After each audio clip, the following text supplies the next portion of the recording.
আজ আবার শ্রী শ্রী মায়ের অমৃত কথা নিয়ে আপনাদের কাছে চলে এলাম।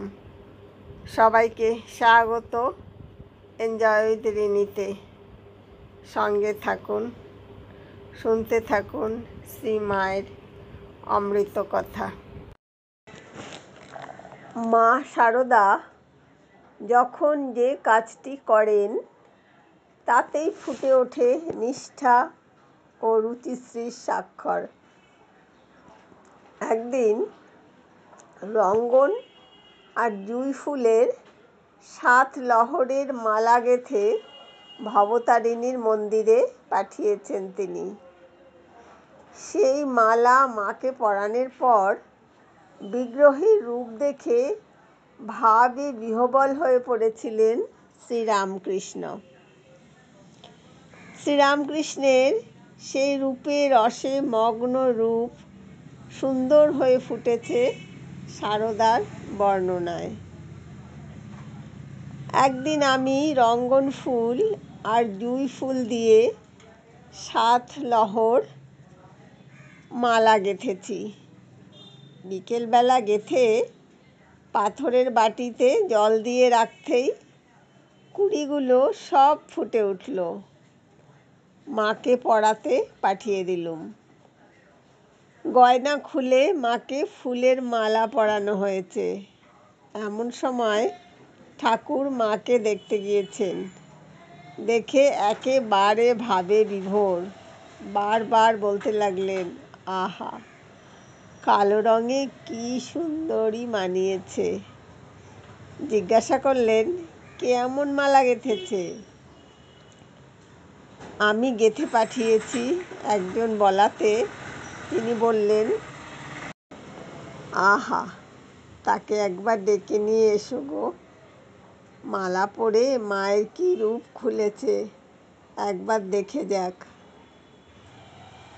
শুধু কি মায়ের রূপ, শারদার শিল্পদৃষ্টির রূপও কি আমাদের কাছে ফুটে উঠল না? শারদার হাতের ছোঁয়ায় শ্রীমণ্ডিত হয়ে উঠত সব কিছুই। মহাকবি গিরিশচন্দ্র এসেছেন জয়রামবাটিতে। শৌখিন মানুষ তিনি। রোজই দেখেন তার বিছানার চাদর বালিশের ওয়ার সাদা ধপধপ করছে। কলকাতার মানুষ গিরিশচন্দ্র, ভেবে পান না অজ পাড়াগা জয়রামবাটিতে রোজ এরকম পরিষ্কার পরিপাটি বালিশের ওয়ার বিছানার চাদর কি করে সম্ভব হয়? একদিন তার চোখে পড়ে তাদের পরম পূজনীয় মা পুকুর ঘাটে বসে নিজে তার বালিশের ওয়ার বিছানার চাদর সাবান দিয়ে কাচ্ছেন। গিরিশচন্দ্র বুঝতে পারেন কোন স্নেহ যত্ন ও শ্রীবোধের স্পর্শে এমনটি সম্ভব হয়েছে। এরকম অনুচ্চারিত সৌম্য আচরণ ও ঘটনা একটি নয়, অসংখ্য। জয়রামবাটিতে মায়ের বাড়ির উঠোনে ইটের টুকরো, খোলামকুচি ইত্যাদি অনেক সময় পড়ে থাকে। ভক্তরা চলাফেরা করে তার উপর দিয়ে খালি পায়। রাত্রে সবাই ঘুমিয়ে পড়লে শারদা লণ্ঠনের আলোতে ইটের টুকরো খোলামকুচি তুলে উঠোন পরিষ্কার করে রাখেন। তার এই সুগোপন সেবাশ্রী সকলের অগোচরেই থেকে যেত। দৈবক্রমে জনৈক সন্তান একদিন রাত্রে হঠাৎ উঠে দেখেন বাড়ির উঠোনে লণ্ঠনের আলো জ্বেলে কে একজন খন্তা দিয়ে মাটিতে কিছু করছে। কৌতূহল বশে কাছে গিয়ে দেখেন তিনি আর কেউ নন, স্বয়ং তাদের মা শারদা। অবাক হয়ে সন্তানটি জিজ্ঞাসা করেন, এসব কি করছো মা? তুমি এত রাত্রে? ধরা পড়ে যাওয়াতে লজ্জা পেয়ে মা বললেন, ও কিছু না, ছেলেমেয়েরা সব খালি পায়ে চলাফেরা করে, ইটের টুকরো খোলামকুচি কখন কার পায়ে ফুটে যায় কে জানে, তাই এসব পরিষ্কার করে রাখছি। শারদার এইসব মৌন সেবাশ্রীর কথা আমরা কতটুকুই বা জানি। যেমনি তার হাতের ছোঁয়ায় তুচ্ছ কাজেও ফুটে উঠত এক আশ্চর্য শ্রী ও সুষমা। তেমনি তার মুখের কথায়ও অসামান্য লাবণ্য ঝরে পড়ত। আমরা শ্রীরামকৃষ্ণের কথাকে কথামৃত বলি, কারণ তার সহজ সাধারণ কথাবার্তার মধ্যে আমরা যেন অমৃতের স্পর্শ, অমৃতের আস্বাদ পাই। সারদার কথাতেও অপরূপ শ্রী মাধুর্যে এবং প্রসাদ গুণে সারদা কথামৃতও অনবদ্য। কয়েকটি দৃষ্টান্ত। আকাশে চাঁদটি মেঘে ঢেকেছে, ক্রমে ক্রমে হাওয়ায় মেঘটি সরে যাবে, তবে তো চাঁদটি দেখতে পাবে। ফস করে কি যায়? এও তো তেমনি, মানে ঈশ্বর দর্শনও তো তেমনি। যেমন ফুল নাড়তে চাড়তে ঘ্রাণ বের হয়, চন্দন ঘষতে ঘষতে গন্ধ বের হয়, তেমনি ভগবত তত্ত্ব আলোচনা করতে করতে তত্ত্বজ্ঞানের উদয় হয়। নির্বাসনা যদি হতে পারে এক্ষুনি হয়। তারপর দেখো বাবা, সূর্য থাকে আকাশে আর জল থাকে নিচুতে।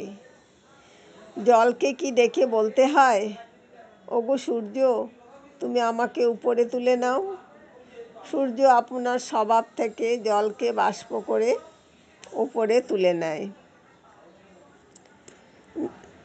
এরকম অজস্র দৃষ্টান্ত দেওয়া যায়, তার কয়েকটাই আমি বলছি। বাবা, ওটা প্রকৃতির নিয়ম, মানে মনের দুর্বলতা। যেমন অমাবস্যা পূর্ণিমা আছে, তেমনি মনও কখনো ভালো কখনো মন্দ হয়। প্রশ্ন, চৈতন্যদেব কি এই ঠাকুর রামকৃষ্ণ? সারদা, হ্যাঁ হ্যাঁ, এই ঠাকুর বারবার, একই চাঁদ রোজ রোজ। প্রশ্ন, ছবিতে কি ঠাকুর আছেন? সারদা, আছেন না, ছায়া কায়া সমান। ছবি তো তার ছায়া। ছোট ছোট কথা, কিন্তু নিটল সুষমায় মণ্ডিত, গভীরতাও অসাধারণ। সারদার প্রকৃতি সুষমা, তার নানা কথায় ও কাজে যেমন ফুটে উঠেছে, তেমনি তার আকৃতিতেও এই সরল শান্তশ্রী যেন মূর্তিমতী। শুধু কমনীয় মাধুর্য নয়, অসাধারণ গাম্ভীর্যের সংযমও রয়েছে সারদার কথায়। সকল মানুষের মর্যাদা রক্ষায় তিনি সচেষ্ট। তেলোভেলোর মাঠে নিঃসঙ্গ সারদাকে পরিত্যাগ করে সঙ্গীদের নিরাপদ স্থানে চলে যাওয়ার ঘটনা পুনরাবৃত্তির অনুরোধকে নিবৃত্ত করে সারদা গম্ভীরভাবে বলেন, আমি সকলের কাছে ওই কথা বারবার বললে তাদের অপমান হয়। কটু কথার বাদান্তরে না গিয়ে কত সহজে অথচ সংযমে দৃঢ়তায় বললেন, দুটো শব্দ বই তো নয়। সারদার পটপ্রকৃতি আমাদের মনে করিয়ে দেয় বাউলের একতারার সরল নিরাভরণ রূপকে।